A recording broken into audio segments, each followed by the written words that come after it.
මොකද්ද මේ වතුරින් ගින්දර ගන්න පුළුවන් ගේ රසායන විද්‍යාව? මේකේ තියෙන පොඩි කිමිකල් රියැක්ෂන් එකක් තමයි තියෙන්නේ. අපි මේකට පාවිච්චි කරේ එකක් තමයි පාවිච්චි කරන වතුර. මෙන්න මේක තමයි මේ කිමිකල් කම්පවුන්ඩ් එක අපි ගින්දර හදන්න පාවිච්චි කරපු. මේක නිකන් කුණු ගල් වගේ පේන්න තිබ්බට මේක තමයි කැල්සියම් කාබයිඩ් කියලා කියන්නේ. සෑහෙන හයියයි නිකන් කුණු ගල් වගේම තමයි. මේ කැල්සියම් කාබයිඩ් කියන එක වතුරත් එක්ක ප්‍රතික්‍රියා කරාම මේ දෙකට මික්ස් කරාම හැදෙනවා ඇසිටලීන් කියන වායුව. C2H2 කියන කිමිකල් කම්පවුන්ඩ් එකෙන් තියෙන ඇසිටලීන් කියන වායුව. තමයි මේක කියනවා එතයින් කියලා. මේ එතයින් කියන එක කෙනා දහන පෝෂී වායුවක්. ඉක්මනට දහනය වෙනවා. හොඳ ලොකු දැල්ලක් හදාගන්න පුළුවන්.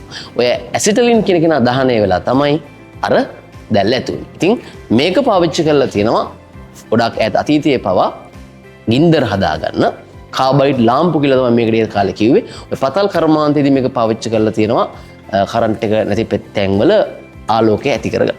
ඒ වගේම තමයි ඔය සමහර යකඩ කපන තැන්වල ඔක්සි ඇසිටලින් කියලා දැල්ලක් හදාගන්නවා. ඒ දැල්ල හදාගන්නත් කාබයිඩ් පාවිච්චි කරනවා. හරිද? ඒ වගේම මේ කාබයිඩ් ගහලා පළතුරු ඉදවන කියලා කතාවකුත් ඔයාලා අහලා ඇති. ඒකට පාවිච්චි කරන්නේත් මේකම තමයි. මේ කාබයිඩ් වතුරත් එක්ක මික්ස් කරාම ඔය හැදෙන ඇසිටලින් වායුව මගින් පළතුරු වර්ග ඉදෙන ක්‍රියාවලියත් වේගවත් කරනවා. ඉතින් මේක තමයි මේ වතුරෙන් ගින්දර හදාගන්න පුළුවන් රසායන විද්‍යාවට අදාළ සිද්ධාන්තය. ඉතින් හරි සරල දේවල් හැබැයි ගොඩක් අය දන්නේ නැහැ.